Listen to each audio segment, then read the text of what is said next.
చాలా సంతోషం. షాద్నగర్ నియోజకవర్గంలో ఒక చరిత్ర కలిగిన గ్రామం మౌలిద గ్రామం కాబట్టి ఈ గ్రామానికి స్వాతంత్రం రాకముందే ఇక్కడ ఒక పాఠశాలను ఏర్పాటు చేయడం,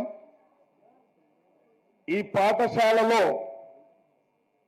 ఎంతో మందిని రాజకీయ జీవితం ఇచ్చి ఎంతో మంది జీవితాలలో వెలుగు నింపిన ఓ దేవాలయం కాబట్టి ఈ యొక్క దేవాలయం 150 సంవత్సరాలు గడిచింది కాబట్టి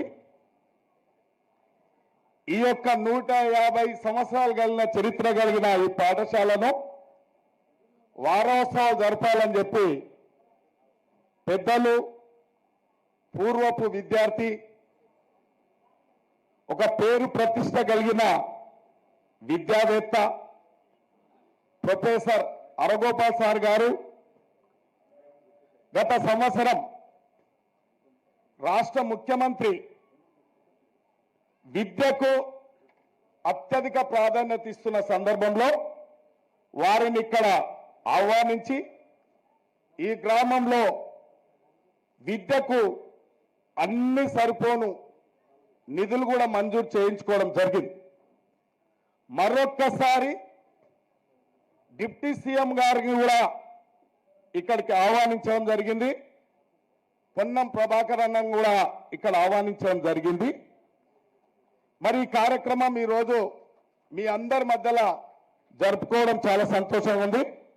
మరి ఈ కార్యక్రమానికి విచ్చేసినటువంటి వైద్యము ఉపాధి ఆనాడు నెహ్రూ గారి ఆలోచన, స్వాతంత్రం వచ్చిన తర్వాత ఈ దేశంలో తినడానికి తిండి లేకుండా ఉంటే నెహ్రూ గారు పంచవర్ష ప్రణాళికల ద్వారా వ్యవసాయిక విప్లవం, పారిశ్రామిక విప్లవం, నీటి పారుదలకు సంబంధించి ఈరోజు ఆనాడు విద్యాలయాలు ఏర్పాటు చేసినారు, ఐఐటీలు అన్ని కూడా పెడితే ఈరోజు ప్రపంచ దేశాల్లోనే 100 పెద్ద పెద్ద కంపెనీల సీఓలు భారతీయులు ఉన్నారు అనేటువంటి ఒక దూరదృష్టి ఆ విధంగా నెహ్రూ గారికి ఉండే కాబట్టి ఇవాళ ఈ పాఠశాల ఆనాడు ప్రారంభానికి ఆలోచన చేసి కార్యరూపం తీసుకొచ్చిన వాళ్ళందరూ కూడా మనం హృదయపూర్వకంగా చేతులు జోడించి నమస్కారం చేయాలి.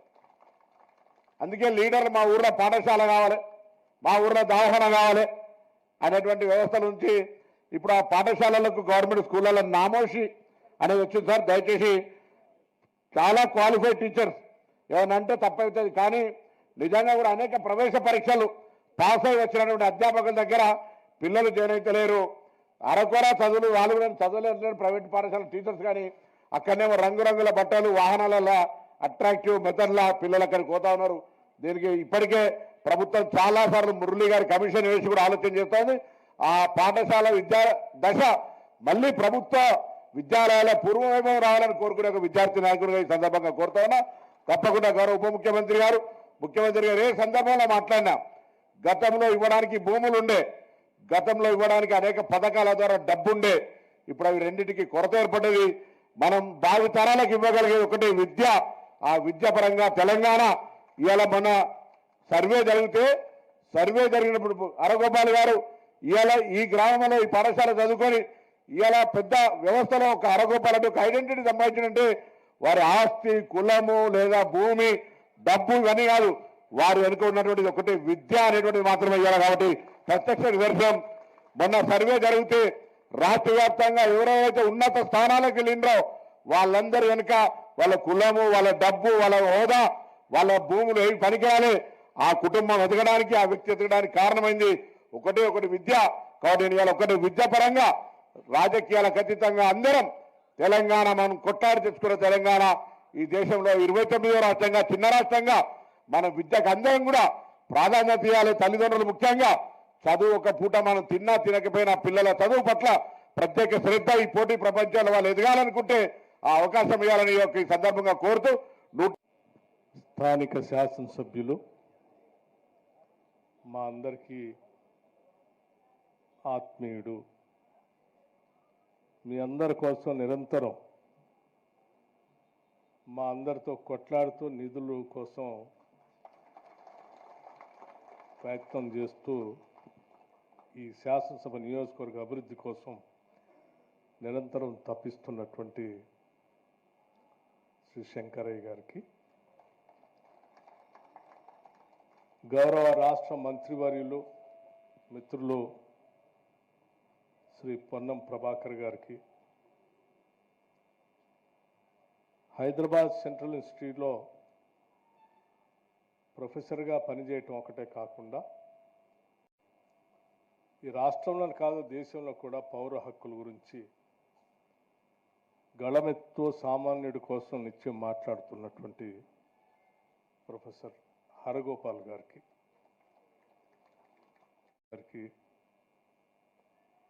వేదిక మీద ఉన్నటువంటి ఇతర జిల్లా అధికారులకి, విద్యాశాఖకు సంబంధించినటువంటి అధికారులకి, కార్యక్రమానికి ఇక్కడికి వచ్చేసినటువంటి ఇతర ప్రజాప్రతినిధులకి, వివిధ గ్రామాల నుంచి వచ్చిన నాయకులకి, ముఖ్యంగా సెల్ఫ్ హెల్ప్ గ్రూప్ మెంబర్స్, మహిళా సంఘాల సభ్యురాళ్ళకి, పాఠశాల విద్యార్థులకి, పాత్రికేయ మిత్రులకి అందరికి కూడా ముందుగా నా హృదయపూర్వకమైనటువంటి నమస్కారాలు తెలియజేస్తా ఉన్నాను. మొగిలిగిద్ద విలేజ్ ఈ గ్రామంలో పెట్టినటువంటి పాఠశాల 150 సంవత్సరాలు పూర్తి చేసుకొని ఇవాళ పెద్ద ఎత్తున ఉత్సవాలు చేసుకునేటువంటి కార్యక్రమంలో భాగంగానే నన్ను ప్రొఫెసర్ హరగోపాల్ గారు, స్థానిక శాసనసభ్యులు శంకర్ గారు, ఈ పాఠశాల సంబంధించినటువంటి యాజమాన్యం, పాఠశాల బోధన చెప్పేటువంటి అధ్యాపకులందరూ కలిసి రావాలని ప్రత్యేకంగా ఆహ్వానించారు.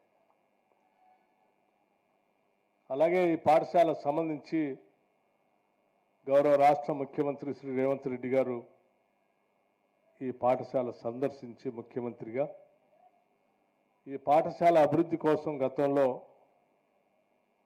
31/1/2025 10 కోట్ల రూపాయలు ఈ పాఠశాల అభివృద్ధి కోసం ప్రకటించారు. మా పాఠశాల అభివృద్ధి కూడా కావాల్సిన నిర్మాణ కార్యక్రమాలు జరుగుతూ ఉన్నాయి.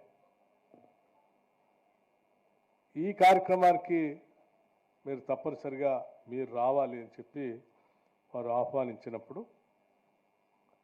మొగిలిగిద్ద పాఠశాలన్నా ఇందులో చదువుకున్నటువంటి మహానుభావుడు బూరుగుల రామకృష్ణారావు గారన్నా మా అందరికీ ఎనలేనటువంటి భక్తి శ్రద్ధలతో కూడినటువంటి గౌరవభావం ఉంది. సరే, దానికి కారణాలు మనం విశ్లేషిస్తే చాలా కారణాలు ఉన్నాయి, పెద్ద పెద్ద కారణాలు. బహుశా ఇప్పుడున్న తరానికి పెద్దగా ఆనాటి సమస్యలు కానీ ఆ సమస్యల పరిష్కారం కోసం ఆయన తీసుకున్నటువంటి విప్లవాత్మకమైనటువంటి నిర్ణయాలు కానీ పెద్దగా తెలిసి ఉండకపోవచ్చు. కానీ ఆ నిర్ణయాలు ఈరోజు మనం చదువుకోవటానికి సామాన్యంగా కనపడుతుండొచ్చేమో, ఎందుకంటే అలవాటు పడినాం కాబట్టి. వారు ఆనాడు తీసుకున్న నిర్ణయం బహుశా తరతరాలుగా ఈ సమాజంలో ఉన్నటువంటి అనేక కార్యక్రమాల పైన ఆ సామాజిక మార్పు కోసం ఆయన తీసుకున్న నిర్ణయాలు మామూలు నిర్ణయాలు కాదు. అవి చాలా గొప్ప నిర్ణయాలు. దున్నేవాడిదే భూమి, భూమి కోసం భుక్తి కోసం పోరాటం, రాజు దైవాంశ సంభూతుడు, భూమంతా వారిదే, దున్నే ఏ రైతుకి భూమి మీద హక్కు లేదు, వెట్టి చాకిరి, జమీందారి, జాగీర్దారి. అటువంటి పరిస్థితుల్లో హైదరాబాద్ స్టేట్ కాంగ్రెస్ స్థాపకుడుగా ఈ ప్రాంతంలో ఆనాటి ఉమ్మడి మహబూబ్నగర్ జిల్లాలో పుట్టినటువంటి మహానుభావుడు ఒక కుగ్రామంలో పుట్టి ఇక్కడ చదువుకొని అట్లాగే వివిధ ప్రాంతాలకు వెళ్ళి చదువుకొని వారు లాయర్గా పట్టా పుచ్చుకున్న తర్వాత కూడా ప్రాక్టీస్ చేస్తూ కూడా చదువుకున్న నాటి నుంచి వారు చూసినటువంటి అనేక సామాజిక అంశాలు ఆయన్ని ఎప్పుడు కూడా వెంటాడుతూనే ఉన్నాయి. ఈ సామాజిక మార్పు తీసుకొని రావటం కోసం నా జీవితం ఉపయోగపడాలని చెప్పి ఆయన తప్పిస్తూనే ఉండేవాడు. అలా తప్పిస్తూ వృత్తిని కూడా వదిలిపెట్టి తిరిగి రాజకీయాల్లోకి వచ్చి పెద్ద ఎత్తున అట్లాంటి ఉద్యమంలో గ్రంథాలయ ఉద్యమాన్ని కూడా స్థాపించి ఆ గ్రంథాలయ ఉద్యమాల ద్వారా ప్రజలను చైతన్యపరుస్తూ నిజాం నిరంకుశ పరిపాలనకు వ్యతిరేకంగా స్వాతంత్ర పోరాటాన్ని సాగించినటువంటి గొప్ప మహానుభావుడు చదువుకున్నటువంటి పాఠశాల ఇది. ఆయన ఈ పాఠశాలలో చదువుకోవటం, ఈ పరిసర ప్రాంతాల్లో నడయటం అనేది నిజంగా గొప్ప కార్యక్రమంగానే మనం అందరం చూడాలి.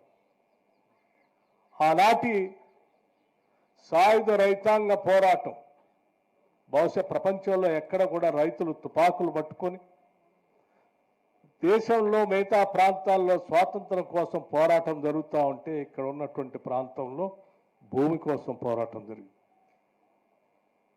అటువంటి భూమి పోరాటంలో ఇచ్చినటువంటి నినాదాలని, ఆ నినాదాల్ని ఆయన తొలి హైదరాబాద్ ముఖ్యమంత్రిగా ఆ నినాదాలని చట్టాలుగా మార్చి ఇక్కడ టెనెన్సీ యాక్ట్ తీసుకొని వచ్చి 1954 భూమి పైన రైతులకి హక్కు కల్పించిన మొట్టమొదటి గొప్ప ముఖ్యమంత్రి ఈ రాష్ట్రంలో దేశంలో ఉన్నారంటే అది శ్రీ బూరుగుల రామకృష్ణారావు.